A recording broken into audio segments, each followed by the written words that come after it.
قال رسول الله صلى الله عليه وسلم আল্লাহ নবী বলেন সাবাতুন ইউজিল্লুহুমুল্লাহ ফি জিল্লিহি ইয়াওমা লা জিল্লা ইল্লা জিল্লুহু। সাত ব্যক্তি এমন, যে সাত ব্যক্তিকে আল্লাহ কিয়ামতের ময়দানে তার ছায়ার মধ্যে ছায়া দান করবেন, যেদিন আল্লাহর রহমতের ছায়া ছাড়া আর কোনো ছায়া থাকবে না। এক নাম্বার আল ইমামুল আদিল, ন্যায়পরায়ণ শাসক। কে? এই ন্যায়পরায়ণ শাসককে আল্লাহ কিয়ামতের ময়দানে আরশের ছায়াতলে জায়গা দান করবেন। ন্যায়পরায়ণ শাসক কাকে বলে?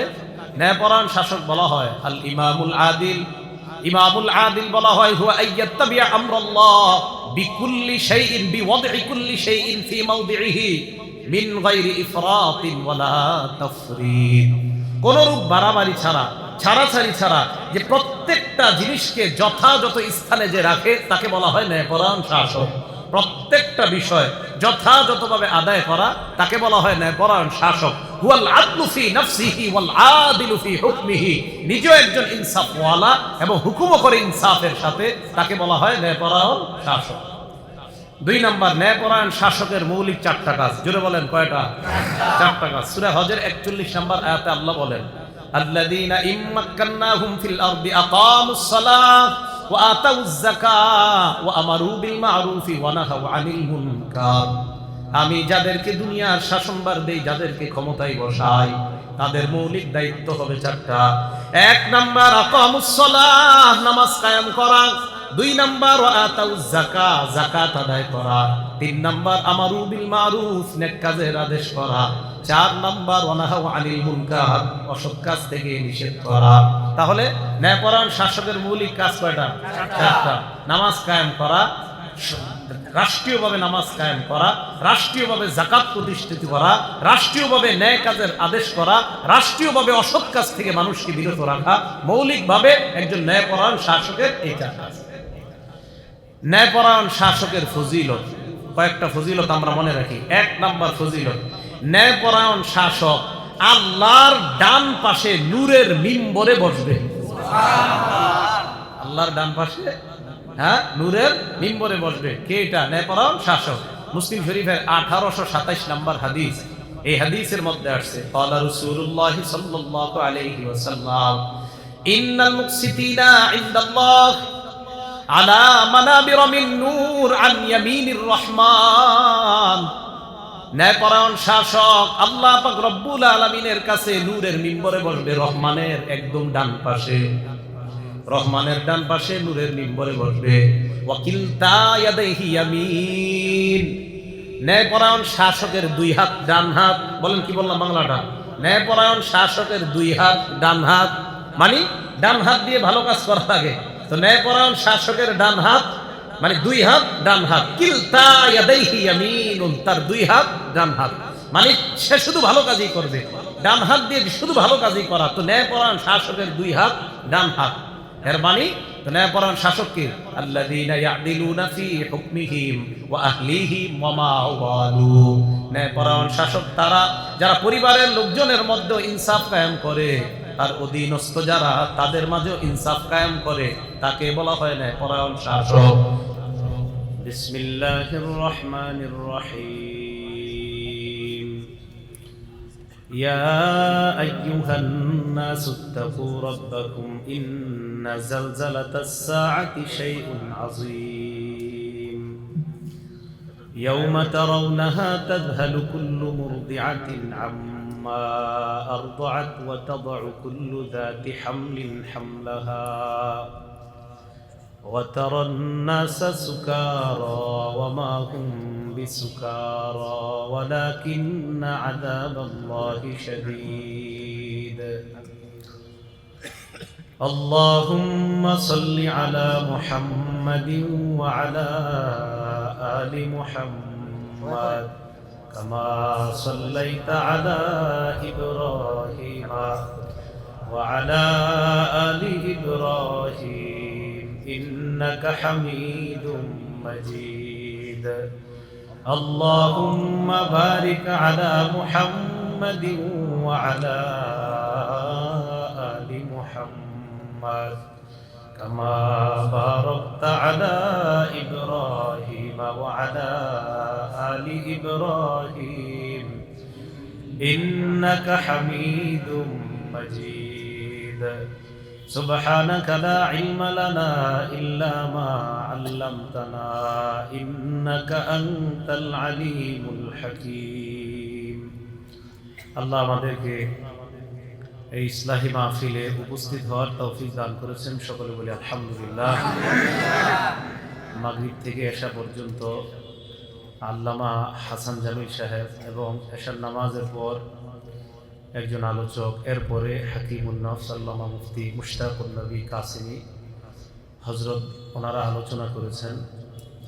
সর্বশেষ আমি কিছু কথা আপনাদের সামনে বলার জন্য এখানে বসেছি। আল্লাহ পাক রব্বুল আলামিন আমাদের সকলকে যে কথাগুলো বলবো, এই কথাগুলো শুনে আমি সহ সবাই যেন আমল করতে পারি, আল্লাহ তৌফিক দান করেন।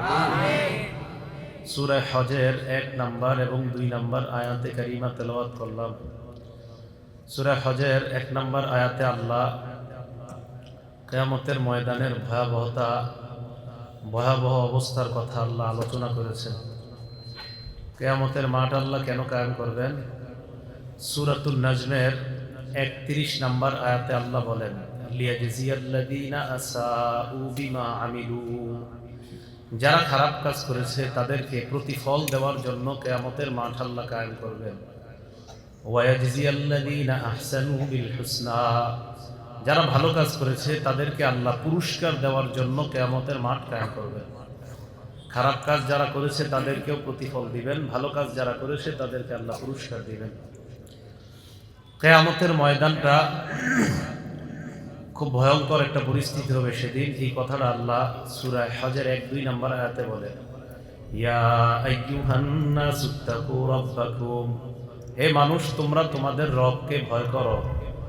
ইন্না জালজালাতাস সাআতি শাইউন আযীম, নিশ্চয়ই কিয়ামতের কম্পন এটা ভয়ঙ্কর ব্যাপার। ইয়াউমা তারাউনাহা তাযহালু কুল্লু মুরদিআতিন আম্মা আরদাআত, সেদিন আপনি দেখবেন, তোমরা দেখবে প্রত্যেক দুধ পানকারিনী তার দুগ্ধপুষ্য শিশুকে ভুলে যাবে এই ভয়াবহতার কারণে। ওয়া তাদউ কুল্লু যাতি হামলিন হামলাহা, প্রত্যেক গর্ভধারিণী তার গর্ভপাত করে ফেলবে। এটা অটোমেটিক গর্ভপাত হয়ে যাবে কিয়ামতের বিভীষিকাময় পরিস্থিতির কারণে। ওয়া তারান নাসা সুকারা, আপনি দেখবেন মানুষ মাতাল, আসলে ওমা হুম বিসুকারা, তারা মাতাল না। ওয়ালাকিন্না আযাবাল্লাহি শাদীদ, কিন্তু আল্লাহর আযাব খুব কঠিন। কিয়ামতের ময়দানের ভয়াবহ অবস্থাটাই এটা ভয়ঙ্কর আযাব। আল্লাহ আমাদের সকলকে সেই পরিস্থিতিতে যেন আমাদেরকে না ফেলে, আল্লাহ যেন রহমতের ছায়া আমাদেরকে জায়গা দান করেন। কিয়ামতের ময়দানের ব্যাপারে আল্লাহ যে আয়াতে কারিমা দ্বয় বলেছেন, এই আয়াত দুইটার ব্যাপারে রাসূল আকরাম সাল্লাল্লাহু আলাইহি সাল্লাম হাদিসে ব্যাখ্যা করেছেন। তিরমিজি শরীফের 3168 নম্বর হাদিস, এই হাদিসের বর্ণনাকারী ইমরান ইবনে হুসাইন রাদিয়াল্লাহু তাআলা আনহু। এই ইমরান ইবনে হুসাইন রাদিয়াল্লাহু তাআলা আনহু তিনি বলেন, আন্না রাসূলুল্লাহ সাল্লাল্লাহু আলাইহি ওয়াসাল্লাম লাম্মা নাযালাত ইয়া আইয়ুহান নাসুত্তাকু রাব্বাকুম ইন্না জালজালাতাস সাআতি শাইউন আযীম ক্বালা, এই আয়াত যখন নাজিল হলো যে হে মানুষ তোমরা তোমাদের রবকে ভয় করো, রাসূল সাল্লাল্লাহু আলাইহি সাল্লাম বললেন সাহাবায়ে কেরামকে লক্ষ্য করে, এই হাদিসটা তিরমিজি শরীফের 3168 তো আছে, 3169 নম্বর হাদিসও আছে। পরের হাদিসে আছে যে সাহাবারা একটা সফরের মধ্যে ছিল। ওই হাদিসের বর্ণনাটা এমন, তাফাওয়াতা বাইনা আসহাবিহি ফিস সিয়ার, সাহাবায়ে কেরাম চলতেছে সফরের মধ্যে, আকবর হয়ে গেছে তাদের। রাসূল সাল্লাল্লাহু আলাইহি সাল্লাম এই দুইটা আয়াত তেলাওয়াত করলেন। কিভাবে? রফা সাওতাহু বিহাতাইনিল আয়াতাইন, এই দুই আয়াত রাসূল উচ্চ আওয়াজে তেলাওয়াত করলেন আর ইয়া আইয়ুহান নাস বলে সাহাবাদেরকে ডাক দিলেন। সাহাবারা বুঝতে পারলো যে রাসূল সাল্লাল্লাহু আলাইহি সাল্লাম আন্নাহু ইনদা কাউলিন, রাসূল কিছু একটা বলতে চায়। তখন রাসূল আকরাম সাল্লাল্লাহু আলাইহি সাল্লাম বললেন, কিয়ামতের ময়দানটা যখন কায়েম হবে, ইয়াকুলুল্লাহু লি আদম, আদম নবীকে আল্লাহ বলবেন, ইবআস বাসান নার, আপনি জাহান্নামের বাহিনী প্রস্তুত করেন। ফাকালা ওয়ামা বাসুন্নার, আদম নবী বলবে আল্লাহ জাহান্নামের বাহিনী আবার কি, তাদের পরিমাণ কেমন হবে? তখন আল্লাহ বলবেন 999 জন। হাজারে কয়জন? 999 ইলান নার ওয়া ওয়াহিদুন ইলাল জান্নাহ। 999 জন জাহান্নামী, একজন জান্নাতী। ফাআনশা আল মুসলিমুনা ইয়াবকুনা, মুসলমানরা কান্না করা শুরু করে দেয়। আল্লাহ রাসূল সাহাবাদের দিকে তাকিয়ে বললেন কারিবু ওয়াসাদ্দিদু, তোমরা আল্লাহর নৈকট্য অর্জন করো, মধ্যম পন্থা অবলম্বন করো, সমতল পথে তোমরা চলো। হাদিস দ্বারা বোঝা যায় আল্লাহর নৈকট্য অর্জন মধ্যম পথে চলে যদি আল্লাহর কাছে উপস্থিত হওয়া যায়, তাহলে কিয়ামতের ময়দান ওই বান্দার জন্য আল্লাহ সহজ করে দিবেন। মধ্যম পন্থা অবলম্বন করো, আল্লাহর নৈকট্য অর্জন করার চেষ্টা করো। এটা তিরমিজি শরীফের 3168 আর 3169 নাম্বার হাদিসের বর্ণনা। তো সাহাবায়ে কেরামের এই অবস্থা যখন রাসূল আকরাম সাল্লাল্লাহু আলাইহি সাল্লাম দেখলেন, তখন সাহাবাদেরকে বললেন ইন্নী লারজু আন তাকুনু রুবা আহলিল জান্নাহ, আমার আশা জান্নাতের মধ্যে যারা থাকবে তাদের 4 ভাগের 1 ভাগ হবা তোমরা। ফাকাব্বারু, সাহাবায়ে কেরাম বললেন আল্লাহু আকবার। কি বললেন? সাহাবারা তাকবীর দেওয়ার পর আল্লাহ নবী বললেন ইন্নী লারজু আন তাকুনু সুলুসা আহলিল জান্নাহ, আমার আশা জান্নাতীদের 3 ভাগের 1 ভাগ হবা তোমরা। আগের হাদিসে বললেন 4 ভাগের 1 ভাগ, এই হাদিসে বললেন 3 ভাগের 1 ভাগ। ফাকাব্বারু, সাহাবারা আবার বললেন আল্লাহু আকবার। সাহাবারা তাকবীর দেওয়ার পর আল্লাহ নবী বললেন ইন্নী লারজু আন তাকুনু নিসফা আহলিল জান্নাহ, আমার আশা জান্নাতীদের অর্ধেক হবা তোমরা। তো সাহাবায়ে কেরাম তাকবীর দিলেন। তো সাহাবায়ে কেরামকে রাসূল আকরাম সাল্লাল্লাহু আলাইহি সাল্লাম সান্ত্বনা দিলেন। আল্লাহ পাক রব্বুল আলামিন সূরা মুজাম্মিলের 17 নম্বর আয়াতে বলেন ফাকাইফা তাত্তাকুনা ইন কাফারতুম ইয়াওমান ইয়াজআলুল বিলদানা শিবা, যদি তোমরা কুফরি করো তাহলে তোমরা কিভাবে নিজেদেরকে সেদিন বাঁচাবে, কিভাবে আত্মরক্ষা করবে যেদিন আল্লাহ পাক রব্বুল আলামিন শিশুকে বৃদ্ধে রূপান্তরিত করে দিবেন। এর মানে হলো কিয়ামতের ভয়াবহতা এমন ভয়ঙ্কর পরিস্থিতি হবে, ওই ভয়াবহতা দেখে শিশু বৃদ্ধে রূপান্তরিত হয়ে যাবে। এই দিনের ব্যাপারে এই আয়াতের ব্যাখ্যা আল্লাহ রাসূল সাল্লাল্লাহু আলাইহি ওয়াসাল্লাম বুখারী শরীফের 4741 নম্বর হাদিসের বর্ণনা আল্লাহ রাসূল ওই যে সূরা হজের 1-2 নম্বর আয়াত আর সূরা মুজাম্মিলের 17 নম্বর আয়াতের ব্যাখ্যা বলেন ওই দিনটা হবে এত ভয়ঙ্কর, আদম নবীকে আল্লাহ ডাক দিবেন। আদম নবী বলবে লাব্বাইক ওয়া সাদাইকা ইয়া রব, আল্লাহ আমি উপস্থিত আপনার হুকুম পালন করার জন্য। আদম নবীকে বলবেন ইন্নাল্লাহা ইয়া'মুরুকা আন তুখরিজা বাসাম মিন যুররিয়াতিক, আল্লাহ পাক রব্বুল আলামিন আপনাকে হুকুম করছেন আপনি যেন আপনার সন্তানদের মধ্য থেকে মিন কুল্লি আলফিন 1999 জন জাহান্নামের বাহিনী আপনি বের করেন।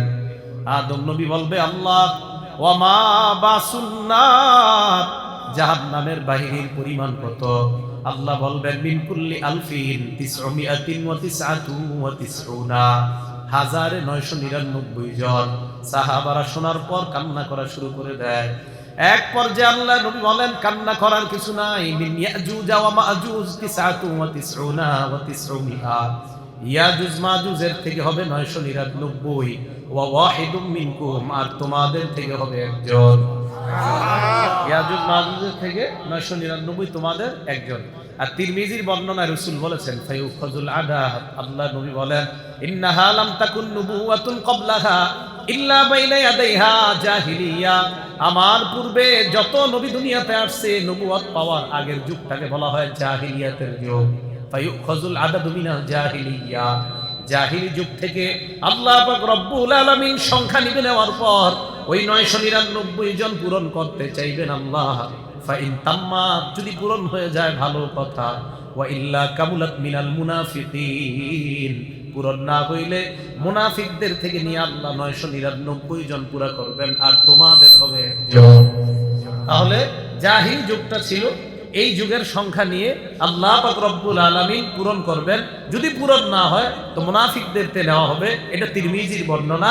আর বুখারীর বর্ণনা, ইয়াজুজ মাজুজ থেকে হবে 999 জন, আর তোমাদের থেকে হবে একজন। কথাটা বুঝে আসছে সবার?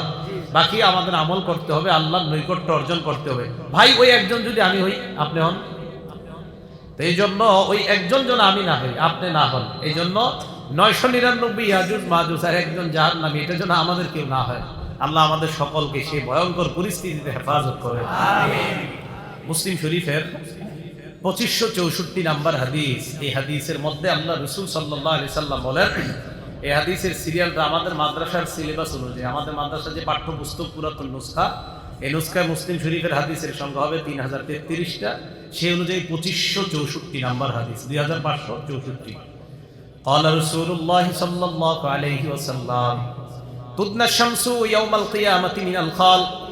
আল্লাহ রাসূল বলেন, সূর্যটা কিয়ামতের ময়দানে মানুষের এত কাছে হবে, ফাতাকুনা মিনহুম হাত্তা তাকুনা মিনহুম কামিকদারি মিল, মাত্র 1 মাইলের দূরত্বে থাকবে।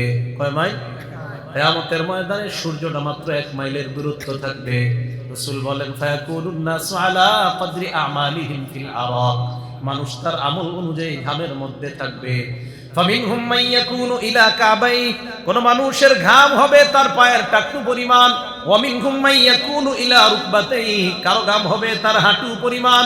ওয়া মিনহুম মান ইয়াকুনু ইলা হাকওয়াই, কারো ঘাম হবে তার কোমর পরিমাণ। কি পরিমাণ? কোমর।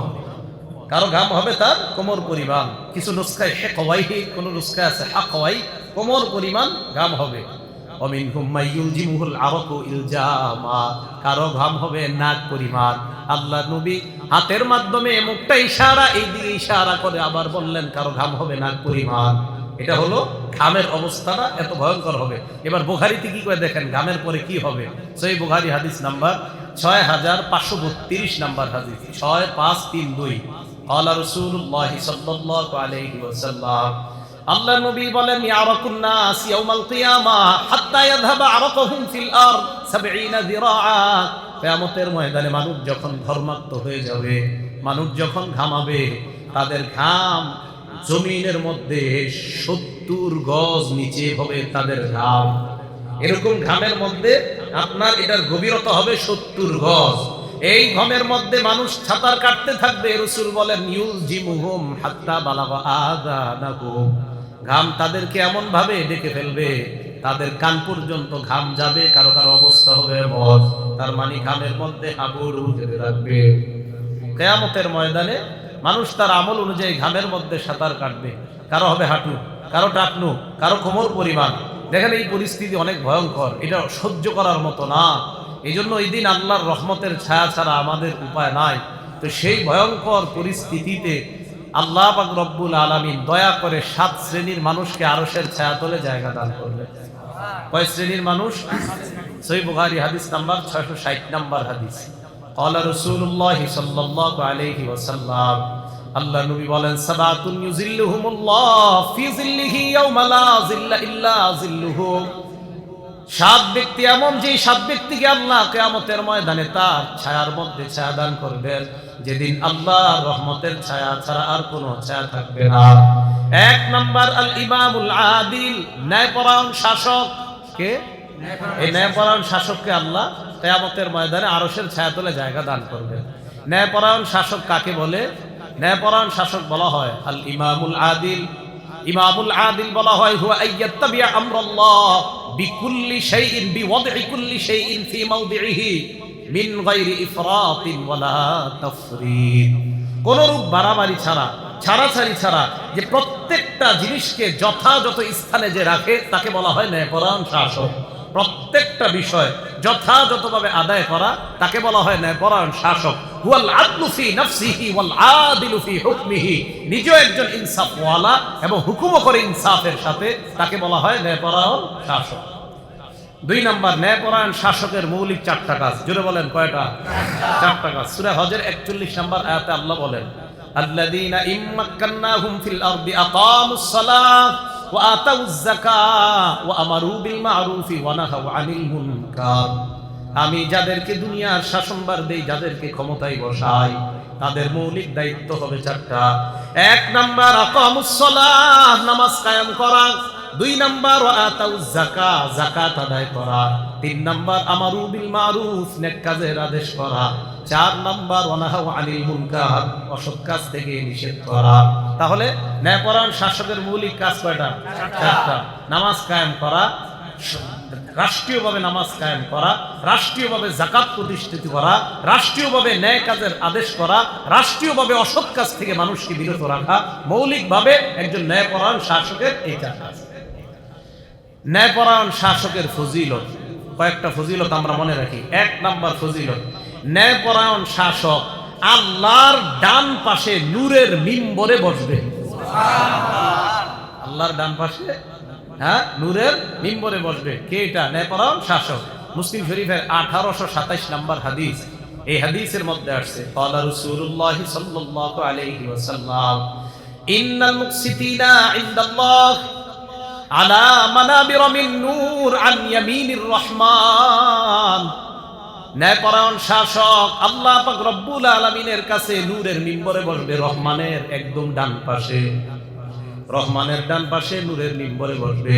ওয়াকিলতা ইয়াদাইহি ইয়ামিন, ন্যায়পরায়ণ শাসকের দুই হাত ডান হাত। বলেন কি বললাম বাংলাটা? ন্যায়পরায়ণ শাসকের দুই হাত ডান হাত, মানে ডান হাত দিয়ে ভালো কাজ করা লাগে। তো ন্যায়পরায়ণ শাসকের ডান হাত মানে দুই হাত ডান হাত। কিলতা ইয়াদাইহি ইয়ামিনুন, তার দুই হাত ডান হাত, মানে সে শুধু ভালো কাজই করবে, ডান হাত দিয়ে শুধু ভালো কাজই করা। তো ন্যায়পরায়ণ শাসকের দুই হাত ডান হাত, এর মানে ন্যায়পরায়ণ শাসক কে? আল্লাযীনা ইয়াদিলুনা ফি হুকমিহিম ওয়া আহলিহিম ওয়া মা ওয়ালু। ন্যায়পরায়ণ শাসক তারা যারা পরিবারের লোকজনের মধ্যে ইনসাফ কায়েম করে, তার অধীনস্থ যারা তাদের মাঝেও ইনসাফ কায়েম করে, তাকে বলা হয় ন্যায়পরায়ণ শাসক। ওই ন্যায়পরায়ণ শাসক রহমানের ডান পাশে নূরের মিম্বরে বসার মতো ব্যবস্থা আল্লাহ করে দিবেন। এ হলো এক নাম্বার ফজিলত। ন্যায়পরায়ণ শাসকের দুই নাম্বার ফজিলত, ন্যায়পরায়ণ শাসক জান্নাতি। সুবহানাল্লাহ। সহিহ মুসলিম শরীফ হাদিস নাম্বার 2565 নাম্বার হাদিস। ক্বালা রাসূলুল্লাহ সাল্লাল্লাহু আলাইহি ওয়াসাল্লাম, আল্লাহ নবী বলেন আহলুল জান্নাতি সালাসা, জান্নাতি তিন প্রকার। জোরে বলেন জান্নাতি কয় প্রকার? এক নাম্বার যু সুলতানিন মুকসিতুন মুওয়াফফাকুন, এক নাম্বার ন্যায়পরায়ণ শাসক যাকে তৌফিক দেওয়া হয়েছে ভালো কাজ করার। এই ন্যায়পরায়ণ শাসকের ঠিকানা হলো জান্নাত। ন্যায়পরায়ণ শাসকের ঠিকানা জান্নাত, যাকে ন্যায় কাজ করার তৌফিক দান করা হয়েছে। দুই নাম্বার রাজুলুন রাহিমুন রাকিকুল কলবি লিকুল্লি দি কুরবা মুসলিমিন। দুই নাম্বার ওই ব্যক্তি, যেই ব্যক্তি দয়ালু এবং অন্তরটা সদয়, নিকটাত্মীয় এবং মুসলমানের প্রতি, এই ব্যক্তিও আল্লাহর জান্নাতের মেহমান। নিকটাত্মীয় মুসলমানদের প্রতি যার হৃদয়টা সদয়, যিনি খুব নরম দিলের মানুষ, সেও জান্নাতি হবে। এটা হলো দুই নাম্বার ব্যক্তি। তিন নাম্বার আফিফুন মুতাআফফিফুন যু ইয়াল, যার অনেক সন্তান আছে, থাকার পরেও মানুষের কাছে হাত পাতে না। সন্তানাদি আছে, অভাব অনটনের মধ্যে আছে, এই সন্তান অনেক থাকার পরেও অভাব অনটন মানুষের কাছে প্রকাশ করে না, মানুষের কাছে হাত পাতে না, লজ্জায়, এই ব্যক্তিও জান্নাতে যাবে।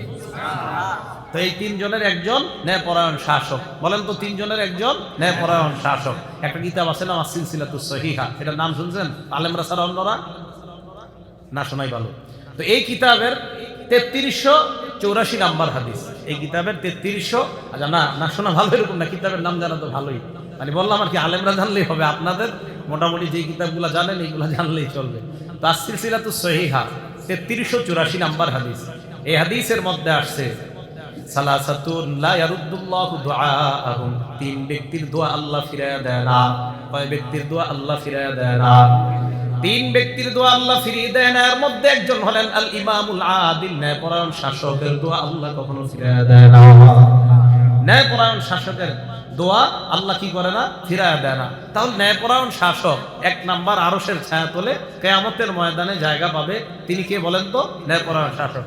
পৃথিবীর শ্রেষ্ঠ ন্যায়পরায়ণ শাসক ছিলেন মুহাম্মদুর রাসূলুল্লাহ সাল্লাল্লাহু আলাইহি ওয়াসাল্লাম। সহিহ বুখারী হাদিস নাম্বার 3475 নাম্বার হাদিস। এই হাদিসে একটা মজার ঘটনা আছে। কি হয়েছে? মক্কার এক নারী চুরি করছে, এক মেয়ে চুরি করছে, আরবের এক মেয়ে চুরি করছে। আম্মা জান আয়েশা সিদ্দিকা বলেন আন্না কুরাইশান আহাম্মাহুম শাআনুল মারআতিল মাখজুমিয়্যাতিল্লাতী সারাকাত। মাখজুমি গোত্রের এক নারী চুরি করছে। এই চুরিটা মক্কার নেতৃস্থানীয় ব্যক্তিবর্গদেরকে ভাবিয়ে তুলল যে এই মেয়েটা একটা বংশীয় মেয়ে, চুরি করলে তো হাত কাটা হয়, এটা কিভাবে? তো সবাই চিন্তা করলো রাসূলের দেখিন একটু সুপারিশ করে। তাদের মধ্যে একজন বলল মাইয়ুকাল্লিমু ফিহা রাসূলুল্লাহি সাল্লাল্লাহু আলাইহি ওয়াসাল্লাম, এই মেয়েটার ব্যাপারে আল্লাহ রাসূলের সাথে কে কথা বলবে? ফাকালু ওয়া মাইয়াশতারি আলাইহি ইল্লা উসামা ইবনে যায়েদ হিব্বু রাসূলিল্লাহি সাল্লাল্লাহু আলাইহি ওয়াসাল্লাম। এই ব্যাপারে আল্লাহ নবীর সাথে আল্লাহ রাসূলের সবচেয়ে প্রিয় ভাজন আস্থাভাজন উসামা ইবনে যায়েদ ছাড়া অন্য কেউ রাসূলের সাথে কথা বলার সাহস নাই কারো। যদি কথা বলতে হয় তো নবীজির নাতি যায়েদ ইবনে হারেসার ছেলে উসামা, এই উসামাকে নবী অনেক মহব্বত করে, আদর করে কোলে নেয়, সে পারবে নবীর সাথে কথা না বলতে, অতএব তাকে আমরা রাসূলের কাছে পাঠাই। সাহাবারা কেউ সাহস করতেছে না। ও মাইয়াশতারি আলাইহি ইল্লা উসামা ইবনে যায়েদ, ইশতিরা মানে হলো সাহস করা, এই সাহস তো উসামা ছাড়া আর কারো নাই। উসামা ইবনে যায়েদকে রাজি করাইলো, তুমি এক কাজ করবা, তোমার দাদাকে গিয়ে বলবা এই মহিলাটা চুরি করছে, বংশীয় মেয়ে, তো তার হাত কাটাটা কি একটু বা শিথিল করা যায় কিনা। হযরত উসামা ইবনে যায়েদ রাদিয়াল্লাহু তাআলা রাসূল সাল্লাল্লাহু আলাইহি সাল্লামের কাছে গেলেন, যাওয়ার পর ব্যাপারটা বললেন। রাসূল সাল্লাল্লাহু আলাইহি ওয়াসাল্লাম জবাব দিলেন, আতাশফাউ ফি হাদ্দিন মিন হুদুদিল্লাহ, তুমি কি আল্লাহর কোন ফয়সালা শিথিল করার ব্যাপারে আমার কাছে সুপারিশ করতেছো? আল্লাহ নবী বললেন, ইন্নামা আহলাকা মান কানা ক্বাবলাকুম আন্নাহুম ইযা সারাকা ফীহিমুশ শরীফ তারাকুহ, তোমাদের পূর্বের জামানার মানুষ ধ্বংস হয়েছে যে কারণে, এর মধ্যে একটা কারণ হলো এই, তাদের মাঝে কোনো সম্ভ্রান্ত ব্যক্তি চুরি করলে তাকে তারা ছেড়ে দিত। ওয়া ইযা সারাকা ফীহিমুদ দাঈফ আকামু আলাইহিল হাদ্দা, আর যদি তাদের মধ্যে কোনো দুর্বল নিম্ন শ্রেণীর মানুষ চুরি করত তাহলে তারা হদ কায়েম করত। ইহুদিরা এমন করত। আপনার কি করতো? সম্ভ্রান্ত ব্যক্তি চুরি করলে একটু শাস্তি দেয়া মাফ, আর যদি দুর্বল মানুষ চুরি করে তো তার হাত কাটতো। রাসূল আকরাম সাল্লাল্লাহু আলাইহি সাল্লাম যেই কথাটা শেষে বললেন, সারা দুনিয়ার মধ্যে স্বর্ণাক্ষরে লিখে রাখার মতো কথা। নবীজি বললেন, আইমুল্লাহ, আল্লাহর কসম, লাউ আন্না ফাতিমাতা ইবনাতা মুহাম্মাদিন সাল্লাল্লাহু আলাইহি ওয়াসাল্লাম সারাকাত, শোনো তোমরা, আমার কন্যা ফাতেমাও যদি চুরি করতো লাকাতাতু ইয়াদাহা, তার হাতও আমি কাটতাম। আমার মেয়ে ফাতেমা, মুহাম্মদ সাল্লাল্লাহু আলাইহি সাল্লামের মেয়ে ফাতেমা, সেও যদি চুরি করতো আমি তার হাত কেটে দিতাম। পৃথিবীর সবচেয়ে ন্যায়পরায়ণ শাসক ছিলেন মুহাম্মদুর রাসূলুল্লাহ সাল্লাল্লাহু আলাইহি সাল্লাম। কথা মনে আসেনি? কয় শ্রেণীর মানুষকে আল্লাহ আরশের ছায়াতলে জায়গা দিবেন? 7। 1 নাম্বার ন্যায়পরায়ণ শাসক। 2 নাম্বার ওয়া শাবুন নাশা ফি ইবাদাতি রাব্বিহি আযজা ওয়া জাল, ওই যুবক যার যৌবন বয়সটা, যার জীবনটা লালিত পালিত হয়েছে আল্লাহর ইবাদতের মধ্যে, যৌবন বয়সটা ইবাদতে কাটাইছে। বলেন যৌবন বয়স কিভাবে কাটাইছে? একটা কিতাব আছে হাদিসের নাম সহিহুল জামে, 3355, কত হয়? 3355।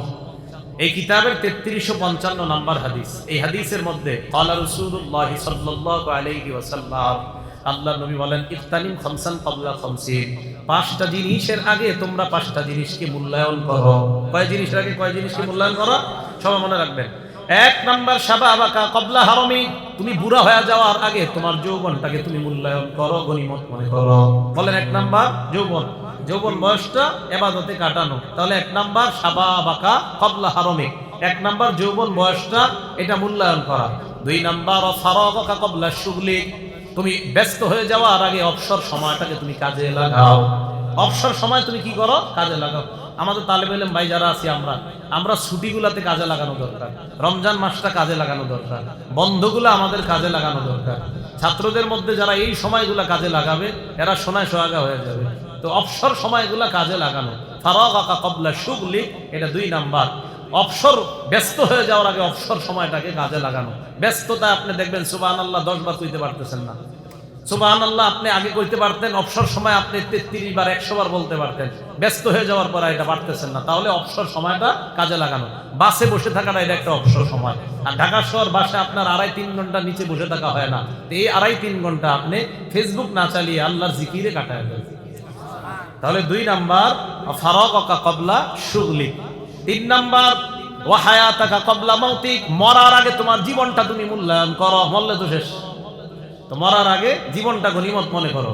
4 নাম্বার ওয়া সিহহাতাকা ক্বাবলা সাকমিক, তুমি অসুস্থ হওয়ার আগে তোমার সুস্থতাটা তুমি মূল্যায়ন করো। মানুষ অসুস্থ যখন হয়ে যায় তখন চাইলেও ইবাদত করতে পারে না, সুস্থতার সময় যে ইবাদতটা করা যায়। তাই তুমি সুস্থতার সময়টাকে তুমি মূল্যায়ন করো অসুস্থ হওয়ার আগে। আমাদের রাসূল সাল্লাল্লাহু আলাইহি সাল্লামও দেখেন ইন্তেকালের সময় এতটা অসুস্থ হয়ে গিয়েছিলেন যে রাসূল সাল্লাল্লাহু আলাইহি সাল্লাম পর্যন্ত মসজিদে যাইতে কষ্ট হয়ে যাচ্ছিল। আম্মা জান আয়েশা সিদ্দিকা তো বলেন, সহিহ বুখারী হাদিস নাম্বার 4438 নাম্বার হাদিস, আম্মা জান আয়েশা সিদ্দিকা বলেছেন যে আল্লাহ রাসূল ইন্তেকালের সময় ও আনা মুসনিদাতুহু ইলা সাদরি, আমার বুকের সাথে ট্যাক লাগায় রাখছিলাম। আল্লাহ রাসূলের এত কষ্ট হচ্ছিল, কথাও বলতে পারছিলেন না। দাখাল আব্দুর রহমান ইবনে আবি বকর আলা নবী, আবু বকর সিদ্দিকের ছেলে আব্দুর রহমান মানে আমার ভাই রাসূলের কাছে সাল্লাল্লাহু আলাইহি সাল্লামের কাছে প্রবেশ করলেন। রাসূল সাল্লাল্লাহু আলাইহি সাল্লামের কাছে আব্দুর রহমান ইবনে আবু বকর যখন প্রবেশ করলেন, আচ্ছা হাদিসটা পুরোটাই বলে ফেলি, কি বলেন? আয়েশা পড়ছে মাথায়, বলে ফেলি, মজার হাদিস। রাসূল আকরাম সাল্লাল্লাহু আলাইহি সাল্লামের কাছে আব্দুর রহমান ইবনে আবু বকর প্রবেশ করছে, মানে আম্মা জান আয়েশা সিদ্দিকার ভাই। তো প্রবেশ করার সময় আম্মা জান আয়েশা সিদ্দিকা বলেন, ওমা আব্দুর রহমান সিওয়াকুন রাতবুন, আব্দুর রহমানের সাথে একটা তাজা মেসওয়াক, ইয়াস্তান্নু যেটা দিয়ে মেসওয়াক করতেছে, একটা তাজা মেসওয়াক করতেছে। তো এই মেসওয়াক যখন করতেছে রাসূল সাল্লাল্লাহু আলাইহি সাল্লাম ফাআব্বাদাহু, রাসূল সাল্লাল্লাহু আলাইহি সাল্লাম তার দিকে তাকাইছে, আব্বাদাহু রাসূলুল্লাহ বাসারাহ, রাসূল সাল্লাল্লাহু আলাইহি সাল্লাম তার দিকে তাকাইলেন, দৃষ্টি দিলেন। তো আম্মা জান ইশারায় বললেন, কি মেসওয়াকটা লাগবে? তো মাথায় বললেন, হ্যাঁ মেসওয়াকটা লাগবে। আম্মা জান বলেন, ফাখাসতু সিওয়াক, মেসওয়াকটা আমি নিলাম। নেওয়ার পর ফাকাসামতুহু ওয়া নাফাসতুহু ওয়া তাইয়াবতুহু, মেসওয়াকটা কামড়ায়া নরম করে দিলাম। আম্মা জান বলেন, আমার সৌভাগ্য, আমার থুতু আর রাসূলের থুতু মুবারক আল্লাহ তার ইন্তেকালের আগে এক করে দিয়েছেন। রাসূল সাল্লাল্লাহু আলাইহি সাল্লাম মেসওয়াক করলেন ইন্তেকালের আগে। আম্মা জান বলেন, মা রাআইতু রাসূলুল্লাহ সাল্লাল্লাহু আলাইহি সাল্লাম ইস্তান্না ইস্তিনানান আহসানা কাত্তু, ওই দিনের চাইতে এত সুন্দর করে আর কখনো মেসওয়াক করতে দেখিনি। আম্মা জান আয়েশা সিদ্দিকা উনি গর্ব করে বলতেন, মাতা রাসূলুল্লাহ সাল্লাল্লাহু আলাইহি সাল্লাম বাইনা হাতিনাতি ওয়া যাতিনাতি, আল্লাহ রাসূল আমার থুতনি আর আমার বুকের এই মাঝামাঝি অবস্থায় থেকে আল্লাহর কাছে চলে গেছেন। তো রাসূল সাল্লাল্লাহু আলাইহি সাল্লাম কথাও বলতে পারছিলেন না, দুইজনের কাঁধে ভর দিয়ে মসজিদে যাচ্ছেন। তো ওজোরের সময় মানুষ ইবাদত করতে পারে না চাইলেও। এই জন্য 4 নাম্বার সিহহাতাকা ক্বাবলা সাকমিক, অসুস্থ হওয়ার আগে সুস্থতা, এটাকে গনিমত মনে করা, এটাকে মূল্যায়ন করা। মনে থাকবে তো ইনশাআল্লাহ? তাহলে অসুস্থ হওয়ার আগে সুস্থতা, এগুলা গনিমত মনে করব আমরা। অবসরতার আগে, আপনার ব্যস্ত হয়ে যাওয়ার আগে অবসরতা, এটাকে আমরা গনিমত মনে করব। আর হলো আপনার যৌবন বয়সটা বৃদ্ধ হয়ে যাওয়ার আগে গনিমত মনে করব। আর একটা 5 নাম্বার যেটা, সেটা হলো আপনার গিনাকা ক্বাবলা ফাকরি, দরিদ্র হওয়ার আগে ধনাঢ্য, টাকা পয়সা এগুলাকে গনিমত মনে করা। আপনি অযথা জায়গায় টাকাগুলা নষ্ট করে গরিব হয়ে যাওয়া, এটার কোনো মানি হয় না। তাহলে যৌবন বয়সটাকে আমরা ইবাদতে কাজে লাগানোর চেষ্টা করব, ইনশাআল্লাহ কিয়ামতের ময়দানে আরশের ছায়াতলে আল্লাহ জায়গা দান করবেন। তিরমিজি শরীফের 2416 নাম্বার হাদিস, এই হাদিসের মধ্যে রাসূল আকরাম সাল্লাল্লাহু আলাইহি সাল্লাম বলেন, লা তাজুলু কদামা ইবনি আদম হাত্তা ইউসআলা আন খামসিন, কিয়ামতের ময়দানে আদম সন্তানকে 5টা প্রশ্ন করার আগে আদম সন্তানের 2 পা নড়বে না। কয় প্রশ্ন করার আগে? 1 নাম্বার আন উমরিহি ফিমা আফনা, জীবন সম্পর্কে জিজ্ঞাসা করা হবে, জীবন কোন কাজে কাটাইছে।